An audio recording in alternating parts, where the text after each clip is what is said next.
deixar sua Bíblia em Lucas 10, que nós vamos estudar um pouquinho sobre esta parábola do samaritano.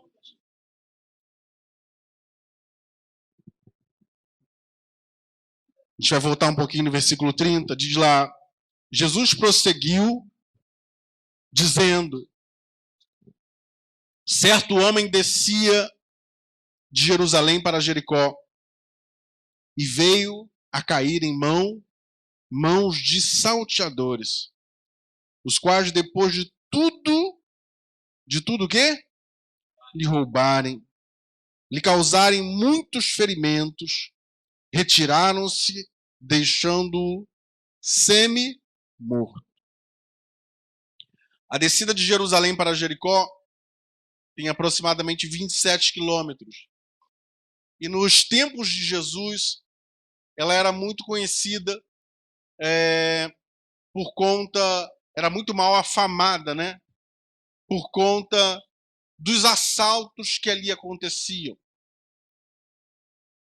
Era uma estrada perigosa, os viajantes podiam ficar sem seus bens, não é?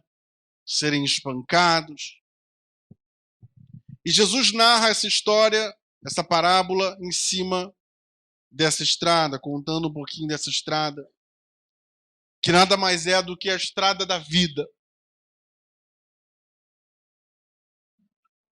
E assim é a nossa vida. Às vezes caminhamos pela estrada da vida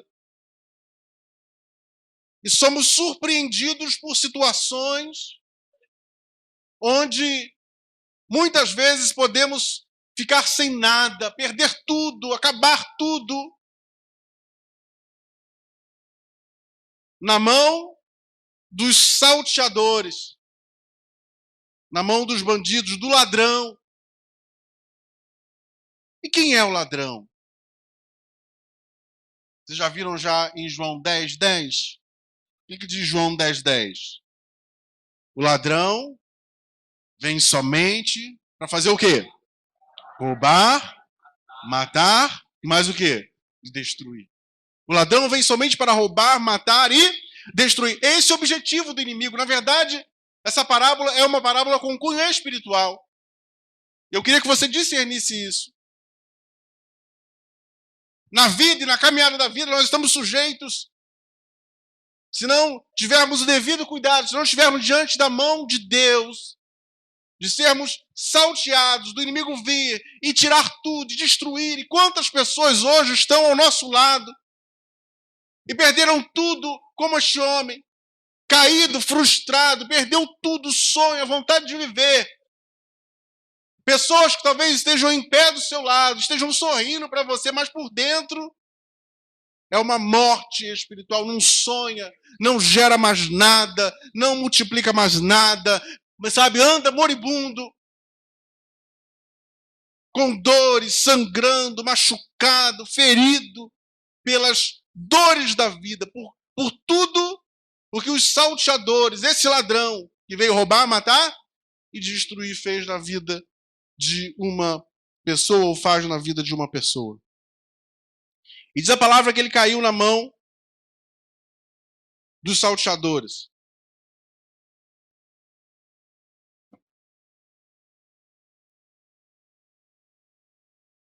No versículo 31, diz assim: casualmente, o que acontecia? Descia um sacerdote por aquele mesmo, e vendo, o que ele fez? Foi ao encontro dele? Não. Vendo o sacerdote, o que ele fez? Passou de lá, fingiu que não era com ele. E aí a gente começa a entender o que Jesus estava querendo dizer ao seu povo e a você e a mim hoje. O sacerdote é um representante do clero religioso. O sacerdote olha aquele homem caído e faz o quê? Nada. Finge que não é com ele. a classe religiosa naquela época, o clero era dividido entre os sacerdotes e os levitas. E os sacerdotes, eles tinham um trabalho muito ocioso no templo, porque eles iam 5 vezes só ao ano no templo. Eles iam em 3 festas anuais e tinham 2 semanas específicas que eles precisavam estar lá no templo. Então, muitos deles moravam longe de Jerusalém até. E aí eles faziam esse trajeto, né? Estavam lá no dia das festas, iam a Jerusalém, né, em outros momentos, e aproveitavam porque eles tinham muito conhecimento, eram escribas, né? Nem todo mundo escrevia naquela época. E aí eles eram usados para serem o quê? Juízes, para trabalhar junto, né, com os demais órgãos, e acabavam se envolvendo com tudo, menos com aquilo que era o quê? De Deus. Ou talvez estivessem envolvidos só apenas com a parte o quê? Religiosa, mas religiosa mesmo em todos os sentidos. E é o que mostra aqui. O que esse sacerdote faz? Ele passa de lado. Ele está lá com a Bíblia, foi lá cumprir o seu papel, que era como se fosse um pastor hoje, não é? E saiu, ministrou lá no templo, pregou. E aí vê uma pessoa caída, frustrada, machucada, ferida, e não se compadece da dor do outro. E nós temos vivido numa sociedade, num mundo em que ninguém mais se compadece da dor do outro. Olha, cada um por cada um, o outro está sofrendo, o problema é dele, eu já tenho meus problemas já, e olha lá, aí tô nem aí. E Jesus fala, olha, passa primeiro um sacerdote. E o sacerdote faz o quê? Não faz nada, se omite. Eu quero dizer, muitas pessoas não pecam por aquilo que fazem. Sabia disso? Vira para o irmão que está do seu lado, dá um sorriso. Fala assim, ó, muita gente não erra por aquilo que faz, mas por aquilo que não faz. E foi o caso deste sacerdote. Abre lá em Tiago 4,17.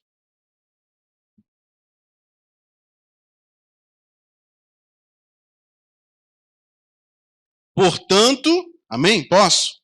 Esse é mais difícil, né? Vai lá, Tiago 4,17. Portanto, aquele que sabe que deve o quê? Que deve fazer e não faz, está o quê? Pecando, comete o quê? Pecado. Então, existem coisas que você sabe na sua vida que você tem que fazer. Mas se você não faz, você está o quê? Pecando. Principalmente se você tem um ofício religioso, ofício espiritual, melhor assim dizendo. Jesus fala para você perdoar o irmão, você perdoa o irmão?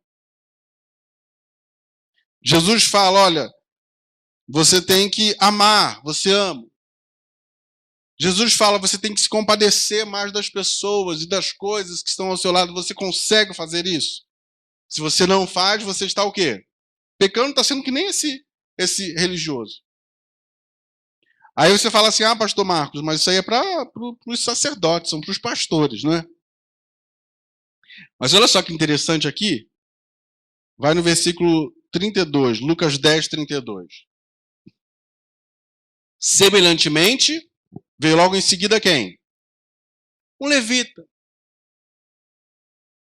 Descia por aquele lugar, vendo também, passou o quê? De lá. Lembra que eu falei que o clero era dividido em diferenças, né? Primeiro tinha o sumo sacerdote, o sacerdote, e depois tinham quem? O que os levitas faziam? Os levitas cantavam, né? O que a gente mais conhece, não é? Os levitas cantavam. Como tem gente que gosta de cantar, não é? Canta tanta coisa para Deus. É ou não é?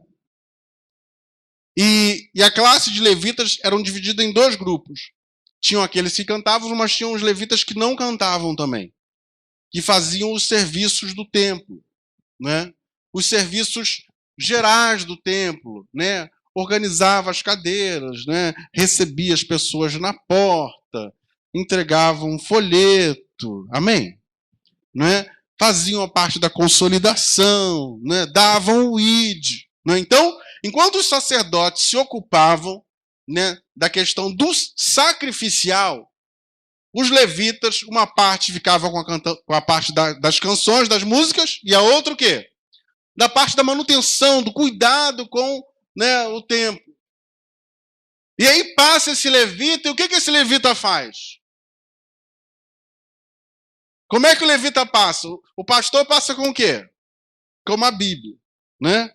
O levita passa como? Cantando. Você é um espelho que reflete a imagem do Senhor. Aí ele vai passando e vê o outro lá caído, né? Cai aqui, Leandro. E aqui caído aqui. Não cabe não, né? Tinha que arranjar um menorzinho, né? Ele está todo caído aqui, todo machucado, todo ferido. Você é um espelho. Ih, sai daqui. Quase que pisa em cima. Cantando para Deus na igreja, obrigado. Tá? Vamos aplaudir o seu pela vez do Leandro, né? Pastor Leandro. E ele passa, não quer nem saber, ele está cantando. O que ele canta é diferente daquilo que ele vive. O que ele fala é diferente daquilo que está no coração dele. Ele não consegue se compadecer, às vezes, do próximo. E sabe, muitas vezes Deus quer te abençoar, mas você não consegue, sabe, se compadecer do próximo. Você só vê a sua dor, a sua luta, a sua dificuldade. Tudo você tem um foco em você. Tudo sou eu, são as minhas vontades, são as minhas necessidades, é o meu querer, é o meu bem-estar. E às vezes você esquece do outro que sofre, da luta do irmão.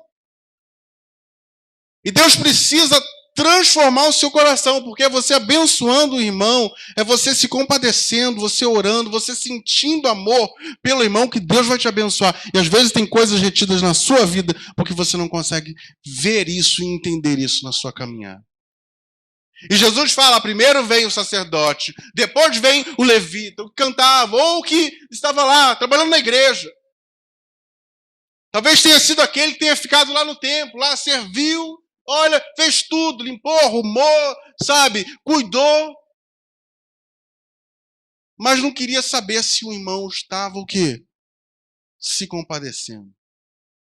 A transformação, a cura, o tratamento do irmão é sua responsabilidade também. De um colega de ministério que às vezes está lá fraquinho, de uma pessoa que cai. Porque eu quero dizer, quando uma pessoa cai, é muito fácil a gente apontar. É ou não é? Todo mundo quer apontar. Caiu, olha, caiu. Fulano caiu, hein? Soube? Mantrecrébia, né? Que o pessoal fala. Tem. Caiu. Mas cadê o sacerdote? O pastor? O ministro de louvor? O irmão da igreja que vai ajudar aquela vida que está lá caída? E a gente tem que pensar muito nisso.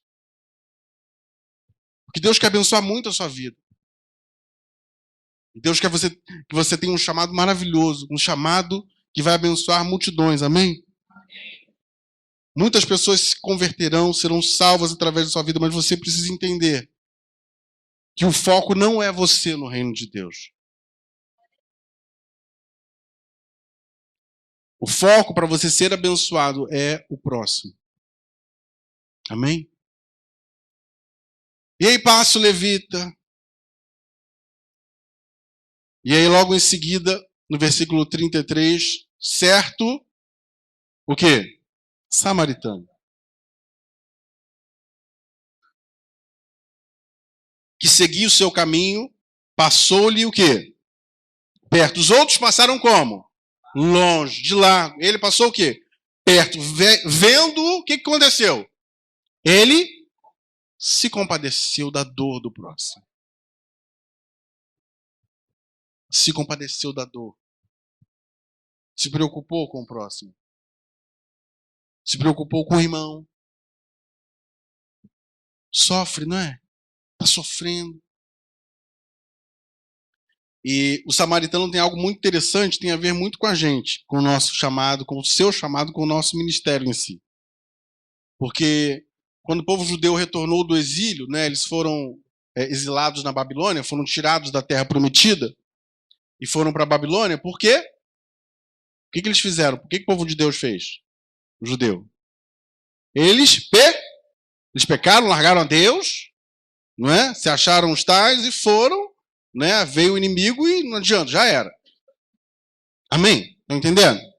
E aí quando eles voltaram, o que eles começaram a fazer? Procurar pecado. E é um perigo a gente ficar procurando pecado em tudo, já viu? Alguém pecou, alguém fez alguma coisa de errado. Então a gente tem que achar o quê? Um culpado. Alguém que leve o quê? A culpa. Esses dias lá, vou chamar a atenção do meu filho, né? Porque lá na escola reclamaram. Está conversando. Meu Deus do céu, eu pago escola para você conversar? Que coisa é essa? Lá em casa, a escola, lá em casa, só Jesus, é um quartel, né? Lá você vai conversar em outro lugar, não sabe? Não é lá. Lá é estudar, aí a gente é pressão psicológica, né? Ele, pai, não sou eu que converso, são os meus amigos que conversam comigo. Você não entende isso? Não sou eu. Ou seja, sempre a gente quer achar o quê? Um culpado. E assim foi com os samaritanos, coitados. Porque o povo de Israel começou nessa maluquice de querer achar onde é que estava o pecado, e aí levanta um profeta no meio do povo, e é sempre ruim quando levanta um profeta no meio do povo, para poder dar uma visão, uma direção, meio doida, né? E aí falou assim, não, quem errou foram os maridos que se casaram com esposas que não eram judias, hebreias. Então vamos fazer o seguinte, Deus manda fazer o seguinte, pega essas mulheres e manda todo mundo embora junto com seus filhos. Ora, Deus ia querer um negócio desse? Fala sério. Teve filho, agora vai fazer o quê? Vai mandar embora? Que isso? Se eximir de uma responsabilidade, né? Não teve, agora vai ter que cuidar. E você imagina o ódio que ficou entre aquelas duas nações. Então havia um ódio, uma raiva de samaritano contra o judeu. Por quê? Porque eles foram o quê? Foi uma raça que ficou o quê? Pária, ficou lá escondida, longe de tudo. Então, eles não tinham acesso ao reino de Deus, eles eram a causa do pecado. E às vezes eles fazem nos sentirmos assim, não é? A causa do pecado. A maldição de casa, a maldição de não sei mais o que. E aí Jesus usa como exemplo quem? Exatamente o samaritano. Sabe por quê? Porque Jesus tem um plano muito especial com pessoas que são excluídas, com pessoas que às vezes se sentem, ou o mundo exclui, porque Jesus acolhe essas pessoas, como ele te acolheu hoje aqui nesta noite, amém? E aí vem esse samaritano, ele vem andando, e ele o que acontece? O que ele faz? Ele se compadece. No versículo 34 ele diz assim, e chegando-se, o que ele fez?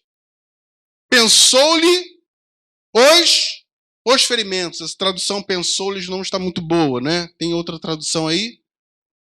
O que fez? Por quê? As feridas estavam como? Abertas. Então o que ele fez? Ele ligou aquelas feridas. Ele se preocupou de ligar aquelas feridas. Ele se preocupou de pegar, né, uma faixa, né, pegar uma atadura, mas ele tinha atadura. Ele deve ter pego da roupa dele. E assim é quando você se compadece. Às vezes você tira até do seu. E ele se compadeceu. Ele pegou aquela atadura, né, tirou de repente do turbante que ele estava usando. Arrancou lá, enrolou. Não, eu vou estancar esse sangue. Amém? Colocando não. Pensou-lhe os ferimentos, aplicando-se o quê? Aplicando-lhes o quê? Óleo e vinho. Óleo e vinho. Digam óleo e vinho. É muito importante isso. O óleo e o vinho. Quem sabe para que serve o óleo? Para que serve uma unção? Para que serve? Para quê? Eu quero mais unção, eu quero. Dá, Jesus, unção. Eu quero unção. Já ouviram o pessoal dizendo isso? Né? Mas unção. Para quê, gente? Para que serve essa unção na sua vida? Vem, vem Espírito Santo com a tua unção, manda, envia, eu quero unção, né? Cheia de unção, para quê? Vai lá em Isaías capítulo 1 e você nunca mais esqueça disso. Isaías capítulo 1, versículo 6.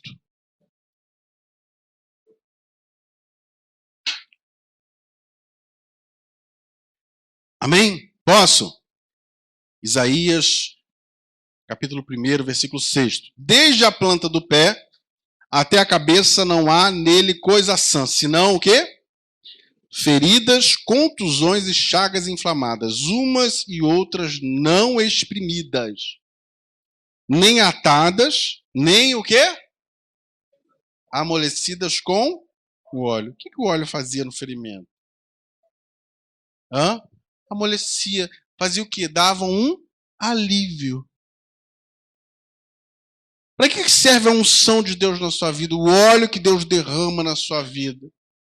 Para você gerar o quê? Alívio. Então a unção de Deus na sua vida tem que gerar alívio onde? Na vida do próximo. Você tem que chegar perto de alguém, na sua casa, e você ser um alívio para ela, não um peso para ela, não uma dor para ela.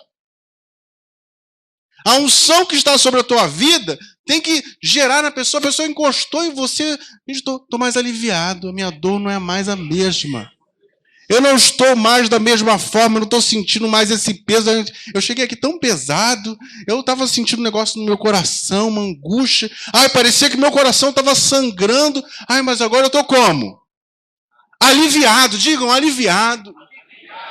É isso que essa unção tem que fazer na sua vida. Você busca uma unção de Deus para você ser alívio para o próximo. E aí você tem sido alívio ou tem sido um peso para o próximo? A pessoa chega, ela fica mais machucada. As tuas palavras, elas ferem, machucam, ou levam, carregam o quê? Alívio ao que sofre. Estão entendendo até aqui? Você tem aliviado o seu relacionamento. Você tem sido alívio no seu trabalho. Você tem sido, alívio. Onde você chega? Na igreja. Você tem que pensar muito nisso. Você tem que ser alívio até na igreja, gente. A gente precisa de alívio aqui na igreja. Em nome de Jesus. Diga assim, eu serei um alívio. Fala, eu serei um alívio. Amém? Amém? Mas profetiza isso. Eu serei um alívio. Amém? Glória a Deus, aplauda ao Senhor. Amém? Você não pode carregar a dor, você precisa de unção para levar alívio àquele que sofre. E ele coloca o quê? Coloca óleo sobre as suas feridas e mais o quê? E mais o quê? Vinho. Para que serve o vinho? Para Ontem tinha um rapaz da área médica que falou assim, desinfetar. Mas é exatamente isso. Limpa, purifica. Por isso que o sangue de Jesus nos purifica de todo o pecado. O vinho está na sua vida para você levar junto com você o quê? A purificação do pecado, né? Assim, a limpeza. Você tem que purificar, você tem que lavar os lugares, as pessoas que você está em contato. O teu amor vai levar o quê? Vinho. Vai desinfetar, vai limpar. Amém? Tirar a sujeira. Porque tem gente que chega suja perto da gente, é ou não é? E você tem que ensinar. É o quê? Você jogando o quê? O vinho. Amém? Você jogando o vinho. E aí o samaritano faz o quê? Joga o vinho, né? Faz lá os curativos. E faz mais uma coisa. Vai lá no 35, Lucas 10, 35. No dia seguinte, depois de ter colocado ele lá, carregado ele, tratado, levou ele para a hospedaria, deu um lugar para ele. No dia seguinte, tirou 2 denários e os entregou ao hospedeiro, dizendo: cuida deste homem, e se alguma coisa gastares a mais, eu te indenizarei, eu te indenizarei, quando o quê? Quando voltar. O que isso quer dizer? Na parábola, quem é quem? O homem que caiu na mão dos salteadores é quem? São as pessoas que sofrem. É aquela pessoa que está sofrendo. Os sacerdotes são os religiosos que não entendem o seu propósito. É o homem de Deus que vem para a igreja, mas não tem nada de Deus. Porque não consegue se compadecer da dor daquele que sofre. Não consegue ver que uma pessoa está do óleo e do quê? Do vinho. Levita também é a mesma coisa. O samaritano é quem? É o próprio Jesus. É o próprio Jesus que pega aquela pessoa machucada, ferida. É ou não é? E o hospedeiro quem é? Somos nós. É a igreja do Senhor Jesus Cristo. É a igreja contemporânea. É você. Deus, ele traz aqui para a igreja pessoas o quê? Machucadas, feridas, e pode estar do seu lado, porque às vezes existem pessoas aqui que estão sofrendo coisas assim horríveis na vida. E precisa de uma pessoa para curar, para tratar, para cuidar dos ferimentos, para limpar, para ajudar na caminhada. E ele fala, olha, toma conta. Não foi isso que ele falou? Ó, cuida deste homem. Se alguma coisa gastares a mais, eu te indenizarei. Quando? Quando? Quando voltar. E aí, tem uma outra coisa para você que faz a obra de Deus. Você que pretende fazer a obra de Deus, você que já colocou a mão na obra de Deus, fala assim, Jesus prestará contas. E aí?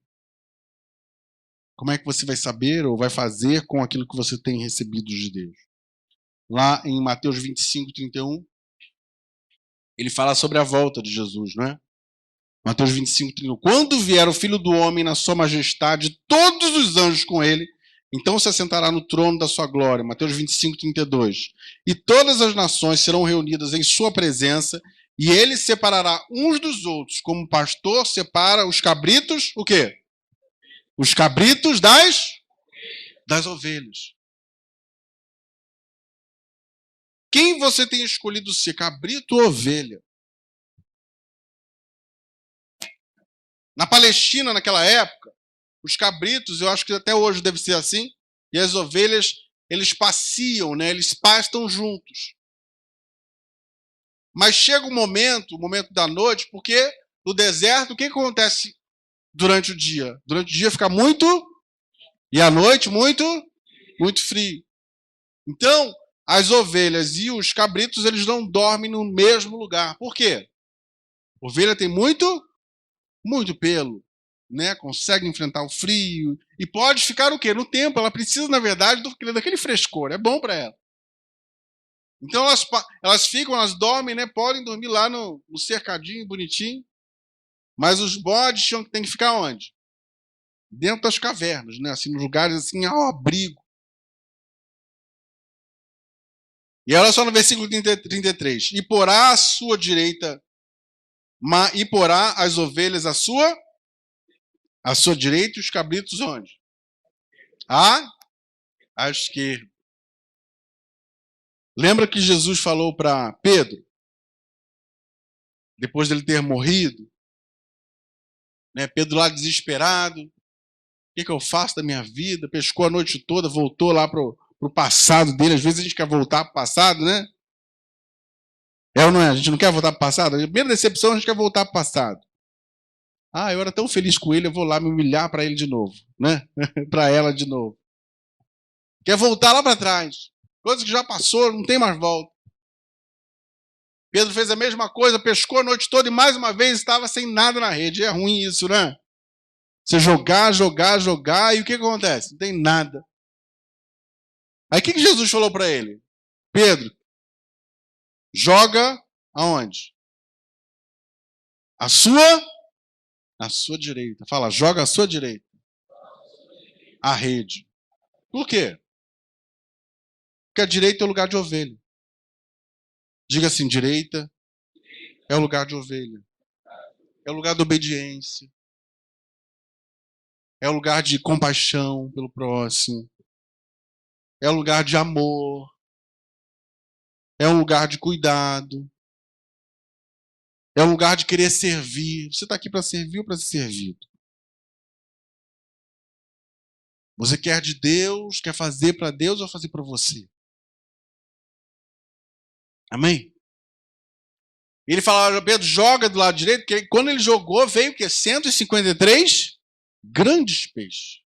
Porque ele estava onde? No lugar da obediência, no lugar da compaixão, no lugar, sabe, de viver a vontade de Deus.